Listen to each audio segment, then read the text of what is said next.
ahead, turn on your lights, get them up there bright. Finally, we're gonna have you stand right here next to Brian. We're gonna take a photo right here. Okay, guys, on the count of 3, we're gonna do a photo. I want you guys to go nuts. 1, 2, 3.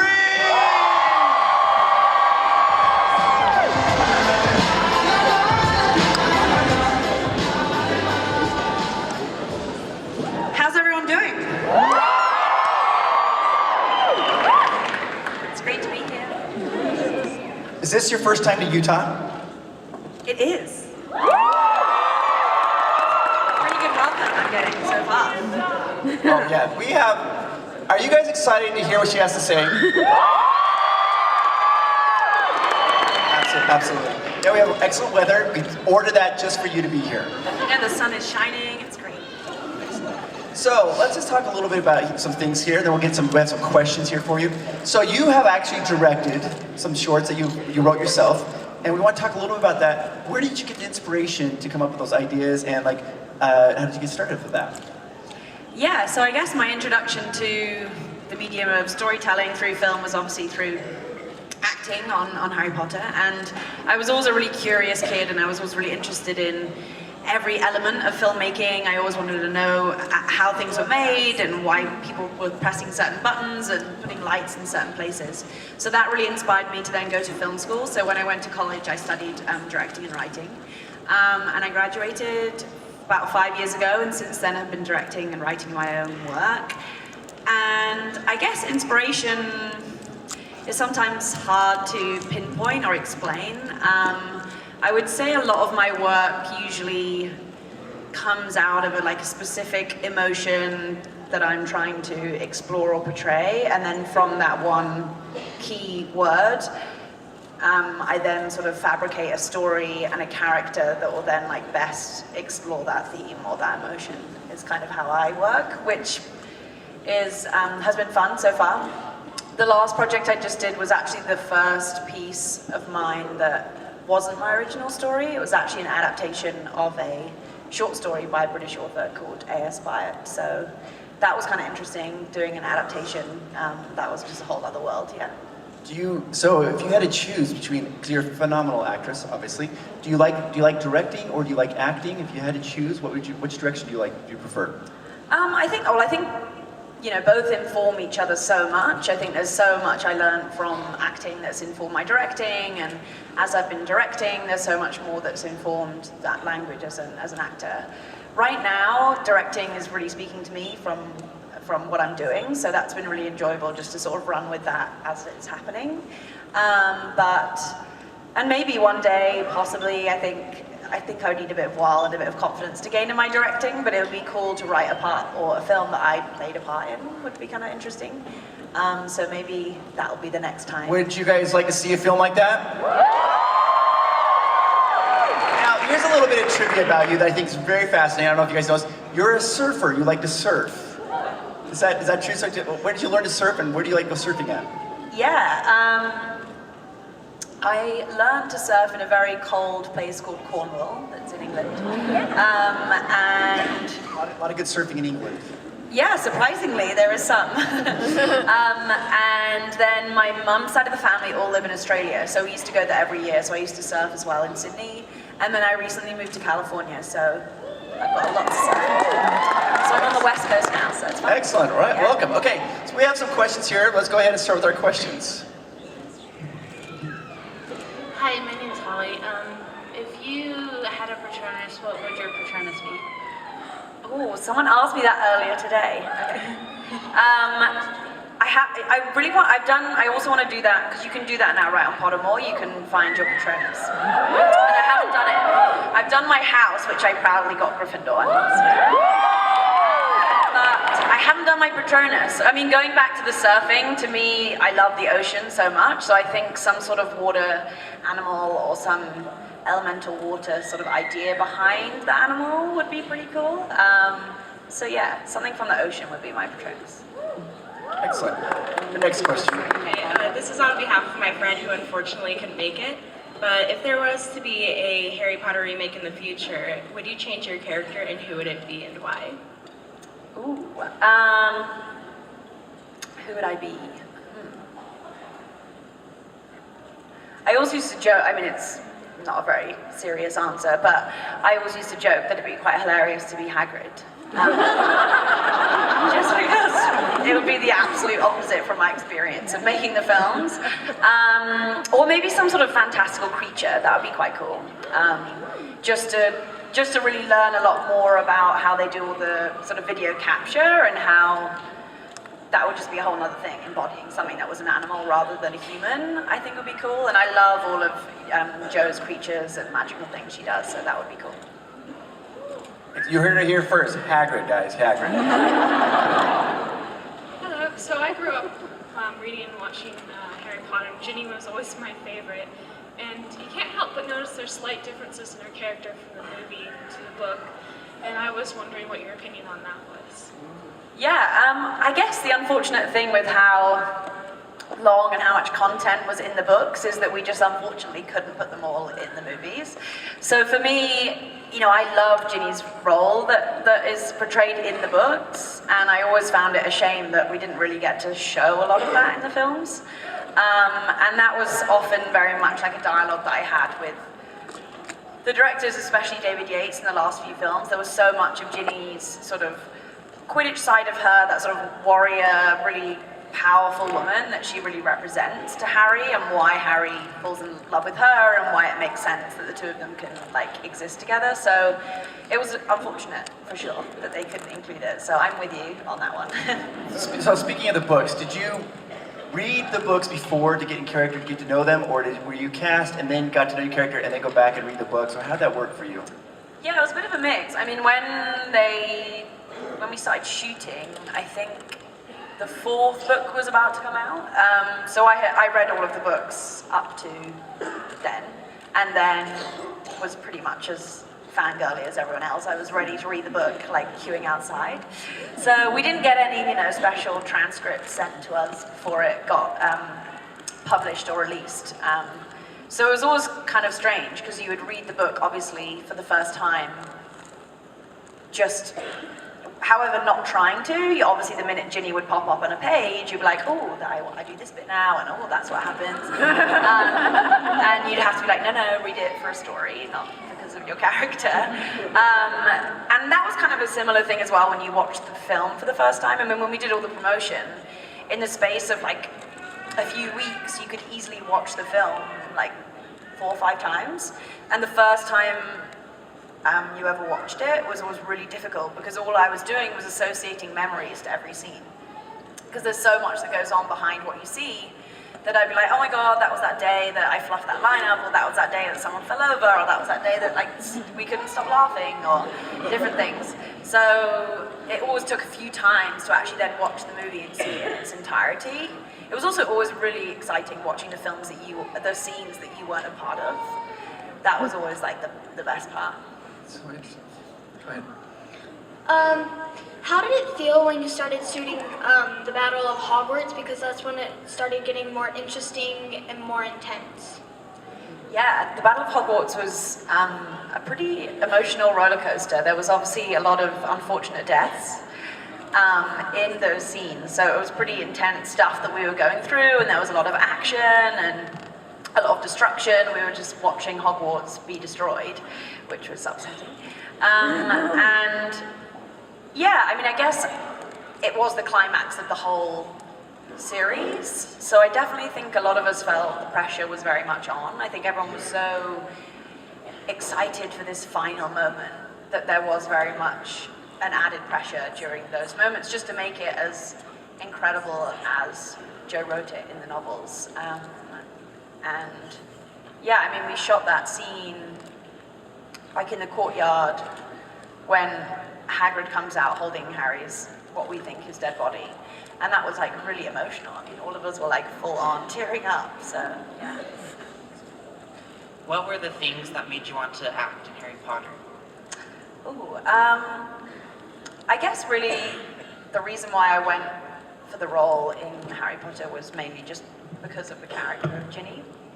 I hadn't really ever, it was my first acting experience, like apart from in school plays or things like that, but it was my first experience. My brother had actually read the first 2 books, my older brother, and we heard that they were doing auditions for the Harry Potter films, and he was like, oh, you should play Ginny, because he's, I guess, my kind of Ron, he's my older brother. And I then suddenly had my mind set on it, and I'd never done anything, I knew nothing about it, so I don't know why a 9-year-old child just suddenly decided that she wanted to be that one character. But yeah, so I guess I'm really thankful for my brother for the reason, really, why I ended up in the films. Was the audition process was pretty intense though, because they had, I can't remember the exact numbers, but they had hundreds and hundreds of people auditioning for these different roles. So what was the audition process like to get prepared for that, since you hadn't really been acting at that point? I think the scale of the auditioning process for the first film was much, much less than how it then became. Like, I think, you know, for people like Ivana, who came on and played Luna, she was like very much actively in a room of thousands and thousands of girls going up for the same part. But for us, it was kind of more of a traditional filmmaking process of casting, which is quite small, and you just go into a casting office and there's maybe like a few people in the waiting room at the same time. So I never felt, I mean, it was obviously scary because I'd never done anything like that, but I luckily was quite just a sort of maybe slightly fearless child. I just was like going along for the fun of it, like, oh, this is cool, I'm like going to read a scene for someone. I don't think I really actually thought about the reality of getting the role, and I think when I got it, I still didn't really know what it meant. I mean, even stepping foot on the first day of filming, I was like, I don't know what's happening, I don't know what action means, I didn't know anything, and so I very much just like learned watching other people. I remember the first day that was on platform 9 3/4, and watching Julie Walters, who plays Mrs. Weasley, I was just like, I'll just watch her, and I think she's got it. So I'll just like, whatever she does, I'll just like, try to do the same thing. And like, hopefully no one will like figure me out and think that I'm like not meant to be here. And it worked.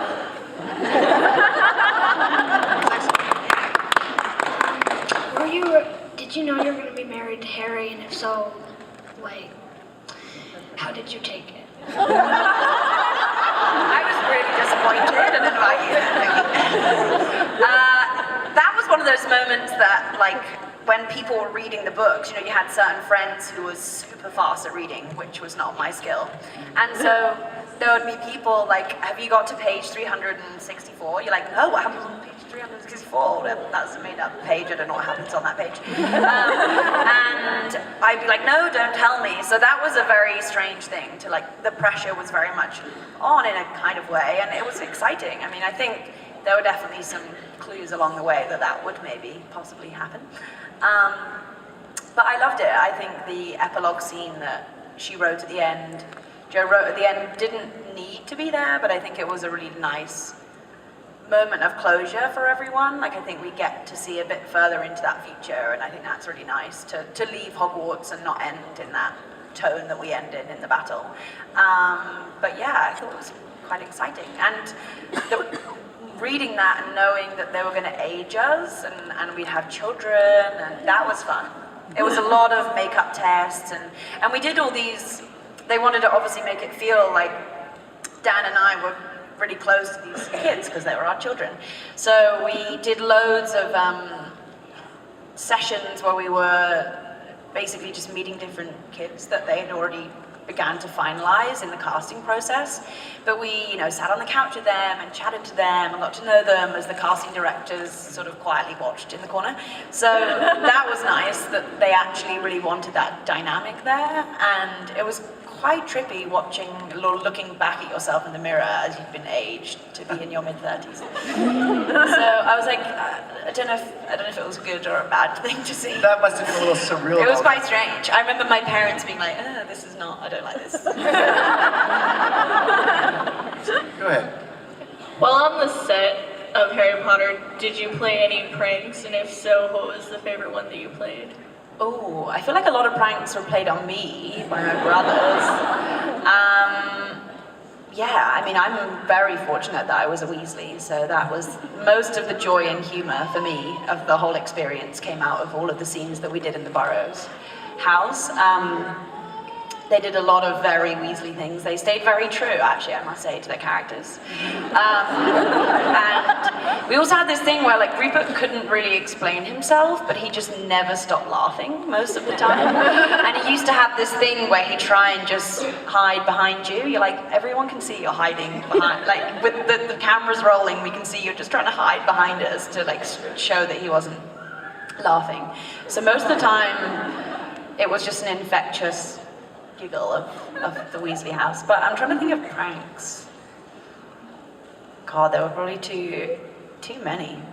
I don't know. Most of just giggling too much. Or I remember as well, I mean, it wasn't really a prank, but all of the, in the Great Hall, obviously there were all the feasts. And I remember, basically new people would come along on the set, so whether or not they like started in that film, and you'd be like, yeah, you've got to eat loads of food, you've got to look like you're eating a lot of food, so that it looks like, you know, we're really excited to be here. And they're like, oh, okay, and then little do they know, you've got to do that scene for like 4 days straight. And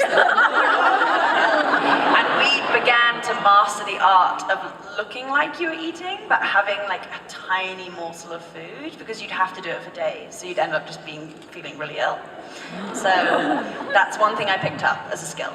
It's kind of a unique situation because you were doing 8 films together, and it's more of like almost became like you were truly a family with all your friends, and you're still very close with Emma, I believe, correct? And so that kind of adds like to the authenticity of the film. And I mean, do you still have a lot of? Do you still talk to a lot of them? Or I know you do with Emma, but what about everybody else? Sort of pretty close with them? Yeah, I mean, you can't, 10 years of an experience like that is something that you just can't explain. I think also when you've been through that collectively together, it's kind of like when you see friends that you went to school with, or you went on camp with, or you went away with, and you had that really intimate shared experience that is always going to connect you in some way. And that's very much what the experience is to us. The minute we get together, it's just unexplained part of our life that doesn't need, like, it just makes sense, which is, as I'm poorly explaining it. But yeah, no, I mean, it's lovely to see everyone as we've all gone on, into these new chapters of our lives post-filming. And that's just been really nice to have that support network and to see people go on and do new projects and go and, like, when I go back to London, I'm going to see Dan in his new play at the Old Vic in London, so that's really exciting. And yeah, I saw Rupert the other day. He has a new TV show coming out called Snatch. So I saw him like literally a week ago. So that was, really nice. Go ahead. So out of all the houses, if you could choose one besides Gryffindor, which one would you choose?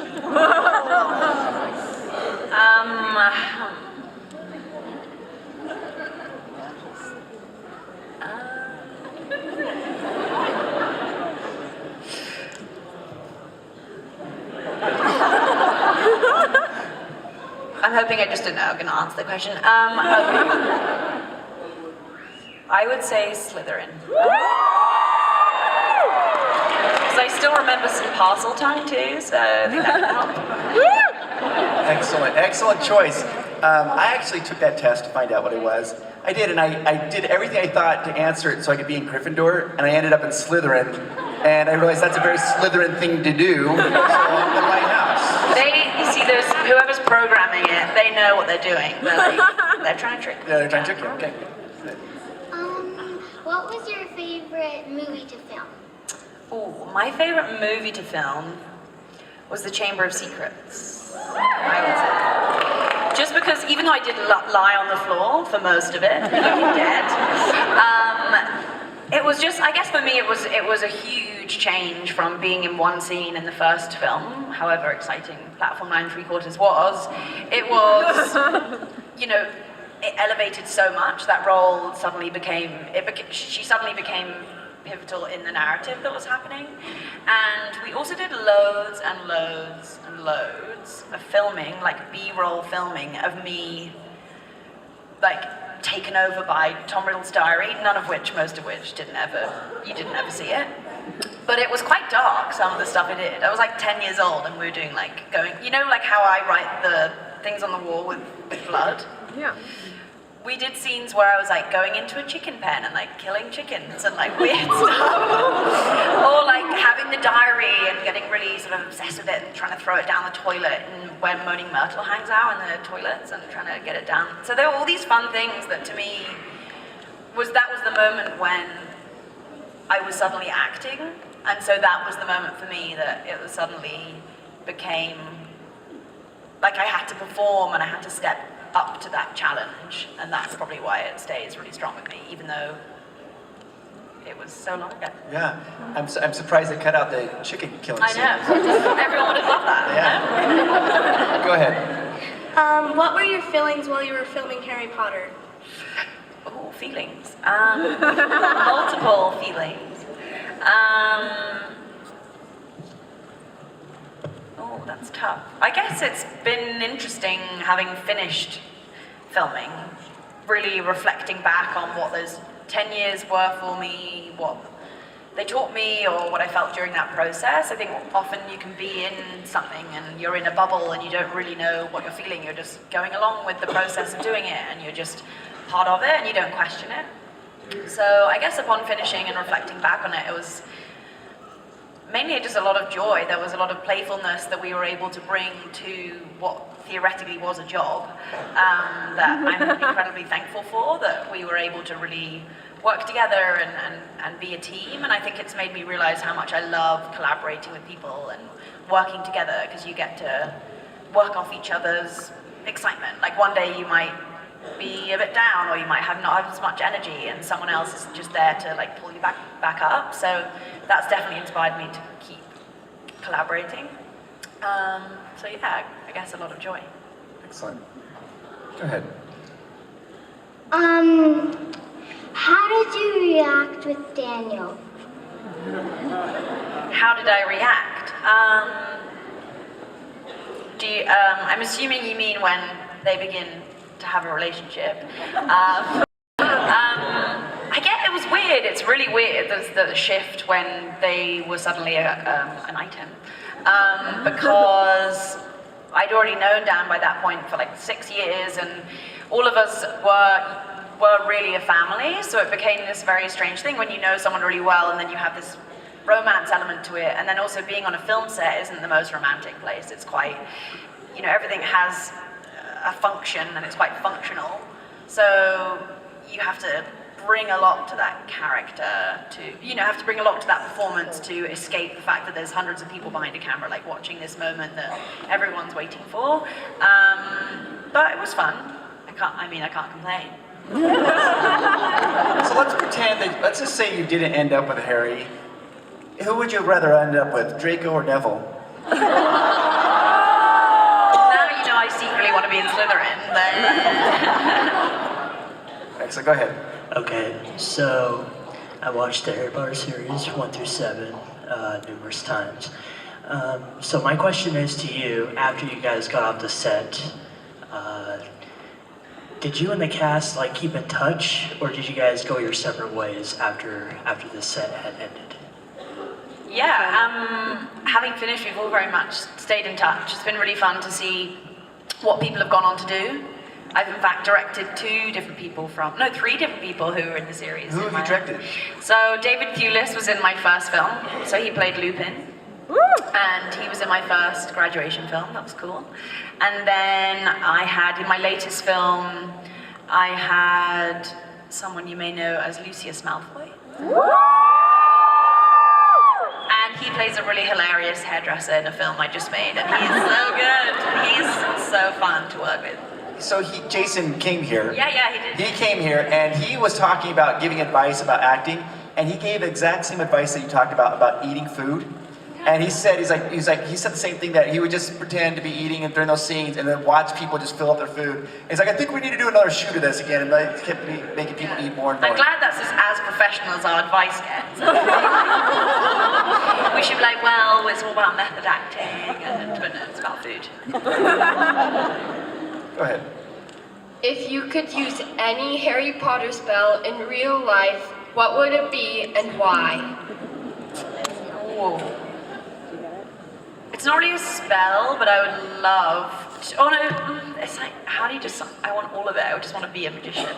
But not a magician, I want to be a wizard, not a magician. It's wrong lingo.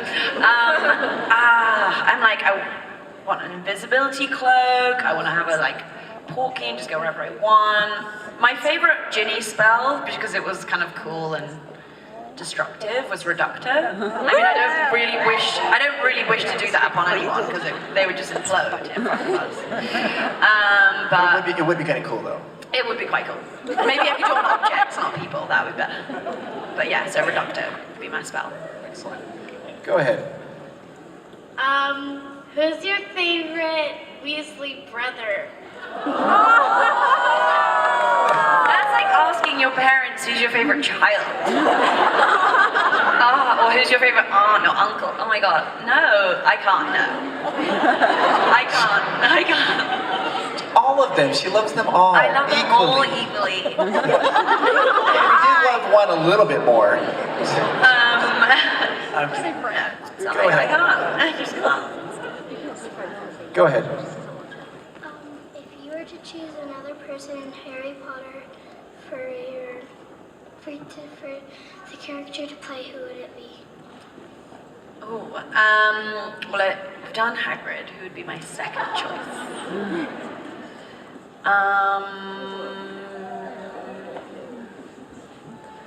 It'd be fun. No. McGonagall! I couldn't do the blonde hair like Flick that he does well. I mean, I don't think anyone could ever do a better job, but like Dobby would be cute. Perfect. Go ahead. If you could choose something that was in the books and wasn't in the movies that you could transport into the movies, what would you choose?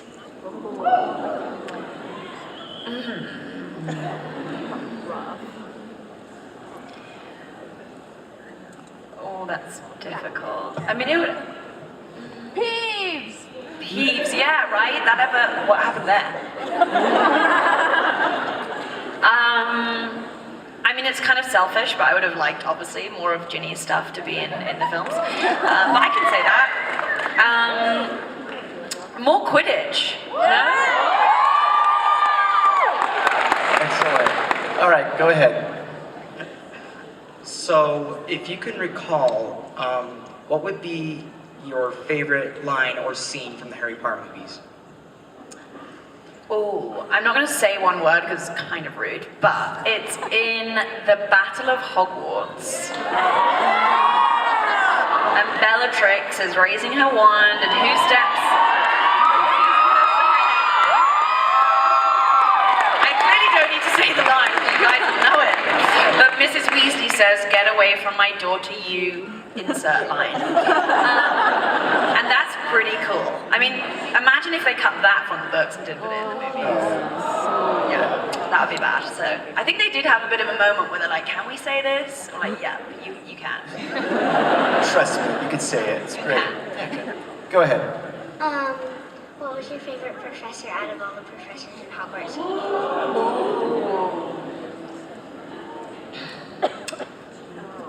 I never, as Ginny, had any scenes with Lupin, but he would have been, to me, like one of those ultimate teachers you looked up to, I would say. Yeah.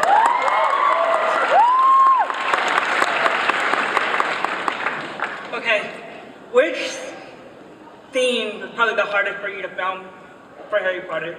The hardest scene? Yeah. Oh, physically difficult was Quidditch because it may look good, but it's actually a little bit painful. Right. Not that I'm probably meant, but it's quite painful because you're strapped to a wand, not a wand, a broom that has basically a bicycle seat attached to it, and you're rigged into it. But a lot of it also is like core strength. So I remember I once had the scene where my broom turns 360 degrees and I had to basically hold onto it. It looked like I was flying and was just really great. And it happens really fast, you have to hold onto it. And physically it was so difficult. And they're like, oh, can you also like look at a cross that's over there because that's like the ball coming towards you. So could you spin around, look at the ball, then like throw the ball, and you're like, so that was like physically really, really difficult. And then I would say, I mean, when any beloved like character had to have a moment when they died, and the scene was super sad. I mean, obviously towards the end of the film, so many people did, and that was every day we're like, oh no, who are we saying goodbye to today? And that was tough, so yeah. Okay, go ahead. All right. Out of all of the brooms throughout the film, which one is your most favorite and why? Out of all of the What was the... Is it brooms? Yeah. Well, I don't know how many iterations of the Nimbus there were, but like kicking it old school, and I feel like the Nimbus 2000 was like the first one. But I don't know, and I'm gonna pretend like I know, so the Nimbus 2000. Excellent. Okay, go ahead. Having been a part of the film since the very beginning, what was it like switching directors? How did that change the character of Ginny? Yeah, it was cool switching directors. Everyone, each one offered such a unique voice, and they very much wanted to take it in their own way. For me, I guess for me, Christopher Columbus and then David Yates, to me, were more seminal in the sense just because I had more in those films to sort of play with and talk about. I think often Christopher Columbus is overlooked to what an incredible job he did. He set that series up. He began that family that you see through amongst everyone through the films. So I really, really loved working with him, and that was very much when I didn't know what I was doing, and he was so lovely at sort of guiding the way, but allowing you to sort of find your own way without sort of telling you what to do. And then Alfonso, who came along, was a whole new, fresh of breath air. He made an incredible film that really stands out, I think, amongst the series. And he was really inspiring, I think, in that Ginny had much less in that film. So for me, I think, without knowing it, I think he was probably more inspiring me in the directing sense than like an acting sense. And then Mike Newell brought so much energy to the Triwizard Tournament and so much color and joy, and I think kind of gumption, if I can use that word in that moment, but he was really hilarious and fun. And then David Yates, to me, the two of us had such a close working relationship because that's really when Ginny stepped up, and I think that's when Dumbledore's Army became a thing that we just all of us loved doing. And yeah, so it was cool. I think it was different, definitely, and I think often what happens when you have a different director, like different things in the crew, like who were behind the camera change. So often new directors can bring in new cinematographers because that's who they like to work with, all the people who shoot the film. So then through that new cinematography, they suddenly have a new visual identity of like how the film's going to be, and therefore some of the scenes are shot slightly different. And therefore some of the crew was slightly different. So that was really interesting for me in an educational way, because I really got to learn about how many millions of ways you can direct and shoot a scene. So that was really cool. So we've had here at Salt Lake Comic Con, I think we've had 5 or 6 of the cast members. We are huge Harry Potter fans here in Utah, huge. We have asked this question to every member of the cast, and they all have admitted yes to it. So let's see if we can keep the streak alive. Did you take any props? No. Clearly they didn't, you meant to say no. I didn't, you know what, not like as many things I would have liked to have taken. What's the character that's in the Fantastic Beasts that stuffs all the jewelry and stuff into it? Niffler!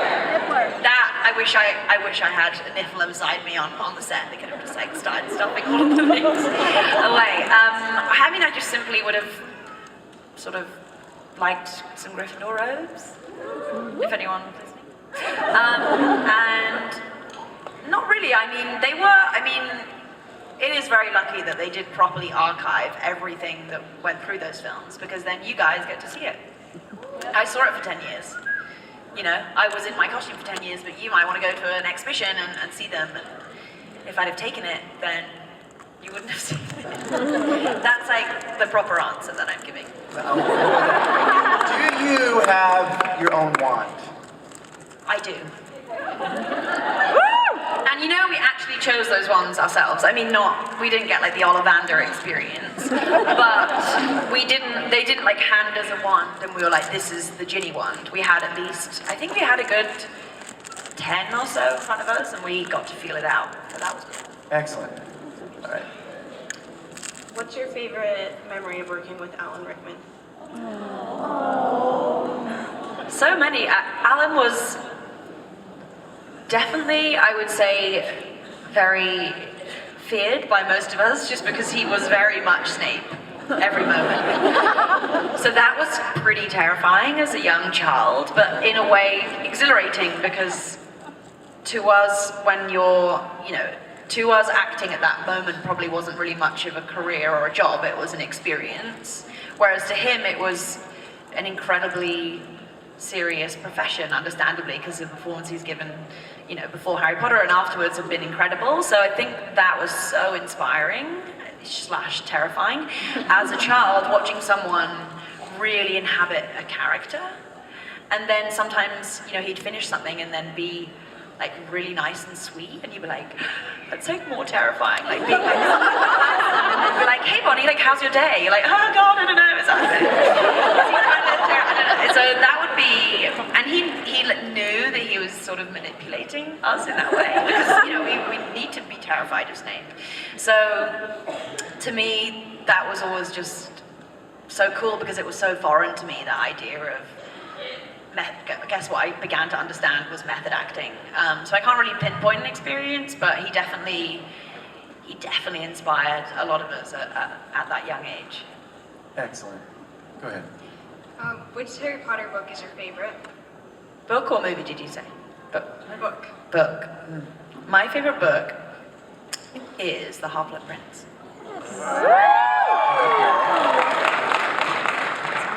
Okay.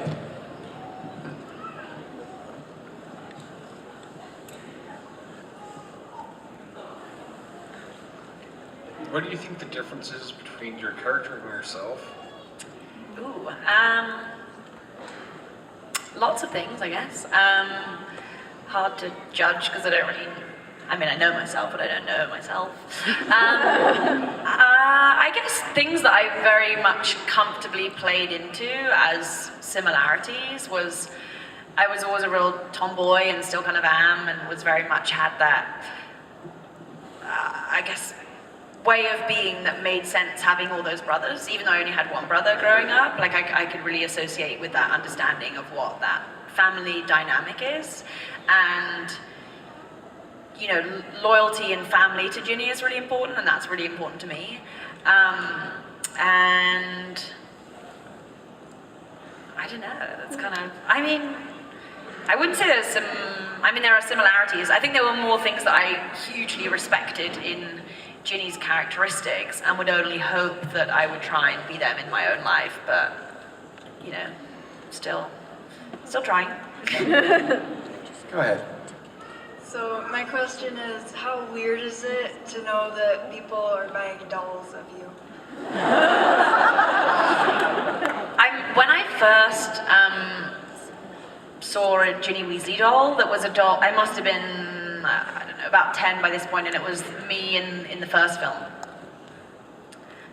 And at this point, model making and where it is now wasn't where it was then. And I was like, this doesn't look like me. I was like, this isn't me. And it was this really, I almost didn't want it to look anything like me because it was almost like weirder if it did. So I was like really stubborn about it, I think. And now, we used to do loads of motion capture, like not, I don't know if it's, no, it wasn't really motion capture, but you would you basically have to stand still for like a good 10 minutes as like loads of cameras, like, recorded your whole body structure and your facial expressions. And that was always kind of weird because you never necessarily, like later down the line you saw the incarnation of you in one film or like you in a video game, and it's kind of, I don't think you can ever get used to that.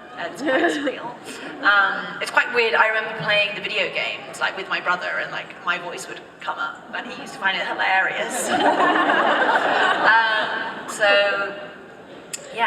I guess I also it's kind of a weird, like, the films and all of everything that went around it is this very strange version of a family album. So maybe one day it will, I can use it in my favor to show people who want to watch. Look. Go ahead. I was wondering how you felt about Ginny's characterization in The Cursed Child.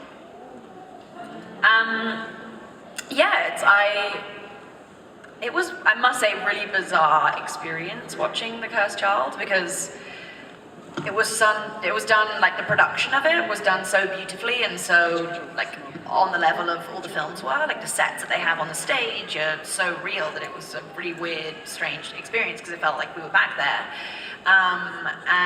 But yet they are obviously Joe's characters and Joe's world, but it's a new author. So the words in which they speak and the storyline where it goes did feel slightly different from Harry Potter, which is meant to be, and it's good that it is. So it was this really bizarre, almost like it was a whole new Ginny to me, because it was a whole new kind of way that they were taking the story. And it was so that made it really enjoyable to watch, because I was removed from it and I could just really see Ginny for Ginny, and that was really cool.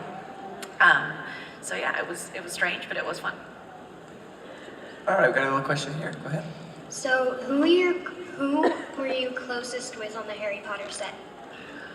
Oh, that's tough. I guess that's hard to say that, but we all were super, super close. I mean, I naturally had more scenes with the Weasley family, so that was always fun. And then obviously there was Out of Dumbledore's Army, obviously the 7 of us that then ended up going to the Ministry of Magic, had a whole another roster of scenes, between myself and Ivana and Matt and Tom in moments, and Rupert and Emma and Dan, I guess for me, I spent the most time with, so they would be the closest. And also, not that you can maybe even imagine, but a whole nother layer of friendship was also all the crew that were behind all the amazing things that you saw on the screen were all created by incredible, talented people behind those things. So I was also really close with a lot of the crew that were behind the films.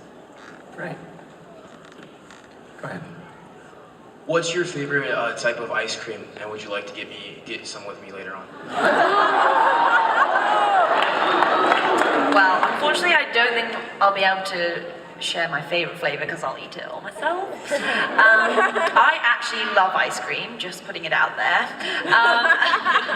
I like every flavor, but even if I mix it up with ice cream, I love that I'm going into like such detail here, but if I mix it up with ice cream, I could get 2 flavors. Like staple flavor has got to be chocolate, and then like on top of that, it can be a different flavor. But like I'm non-negotiable on the chocolate. I love that we ask, like, what's your favorite spell? And you're like, I don't know, ice cream. You're like, well, I got the whole man. Let me tell you. We can talk about that. Go ahead. If you could choose any animal from the whole Harry Potter series, if they were real, what animal would you have?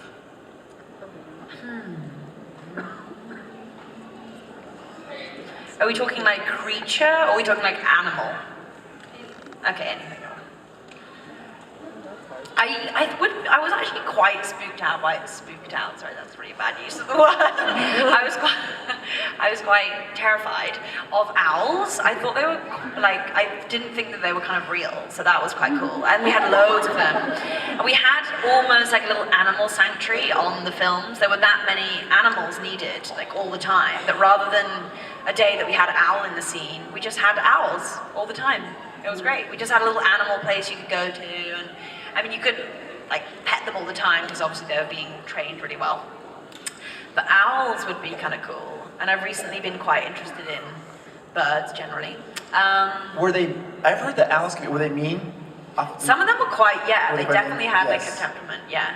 And then what else? I mean, staying true to Ginny, a pygmy puff would be quite. But I just think they're hilarious. I don't really see the point in pygmy puffs, and I quite like that. They're just literally just pink fluff on your shoulder. It's great.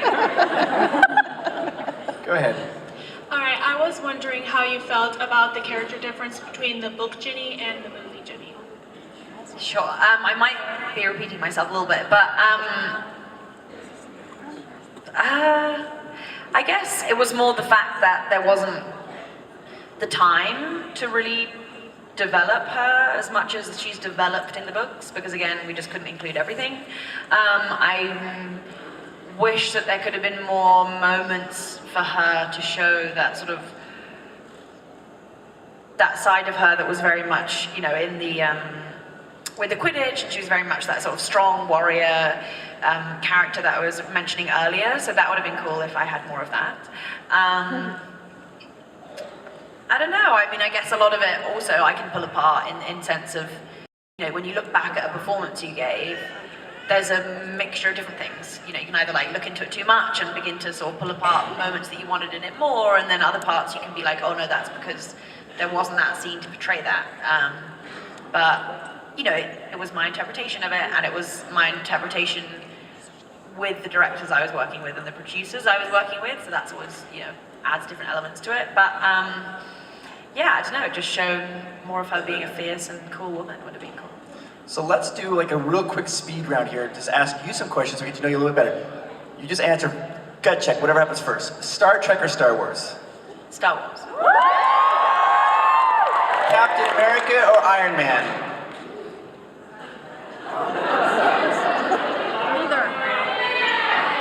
Don't let them sway you at all. I don't really like either of them. Oh.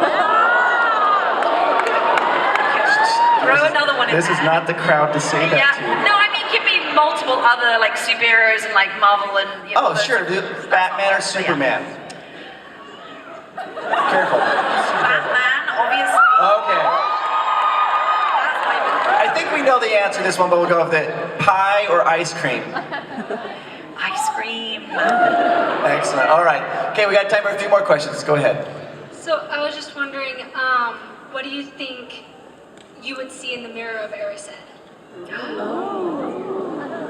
I think I'd be too terrified to like look in it. Maybe ice cream? I owned an ice cream shop and it only sold chocolate ice cream. And it was great. Me surfing with ice cream in my hand. That's how we meant to see it.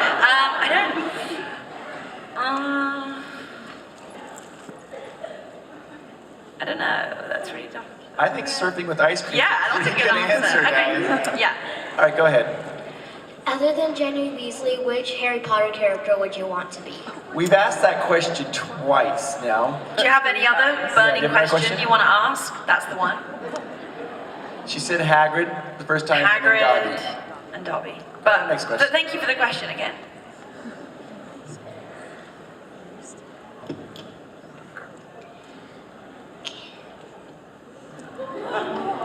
You're doing fine. Can you say a word in puzzle time?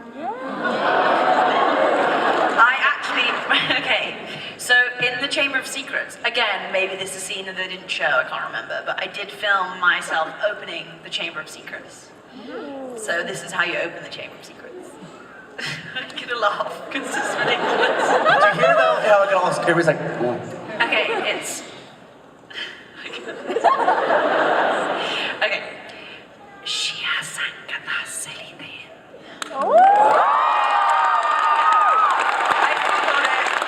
Still got it. That's how you open the Chamber of Secrets. If you remember it. Excellent, go ahead. What do you think your relationship with Fluffy is? Arnold the Pygmy Puff. My relationship with Arnold, well, I definitely, you know, again, I always just found it like incredibly cute and hilarious. I think the one scene that you ever only see Ginny with the Pygmy Puff is when she's basically trying to flirt on the on the Hogwarts Express. So I thought that was kind of a cool use of a pet. Just being this nice little cute thing that people would come up to you and talk to you about, which just kind of happens when you have a pet. You know, it's this weird, like I'm not someone who usually like chats a lot to strangers. Like I really enjoy chatting to people, but it's not like naturally in my nature to chat to a lot of people unless I know them. Whereas having a pet or like looking after an animal of a friend's, it becomes this like beautiful thing between you and a stranger that you can then like start a conversation with, like but as like a strange buffer. Yeah. So that doesn't really answer your question, but I was just taking off on a tangent. What would be, I mean, pretty loving relationship, I think. I think for her, for Ginny, it's this feminine thing that she doesn't really have, and I think that's what's kind of cool about it. That she's essentially this quite fierce tomboy character, yet she chooses this quite girly pet to have, and I think that's kind of cool because she's surrounded by boys all the time. She's like, I need something pink. All right, guys, we have time for 2 more questions. They're gonna have to be really fast though, so go 1 and 2 real fast. What's your favorite Harry Potter? What was your favorite Harry Potter's movie to be in? What was my favorite Harry Potter movie to be in? Oh, that's difficult.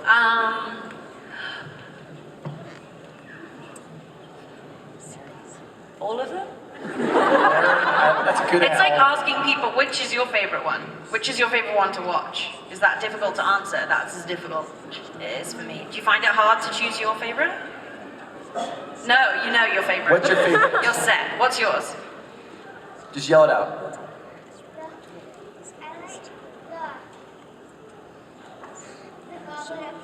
The Goblet of Fire. That's cool, yeah. All right, our time for our last question here, guys. Our last question.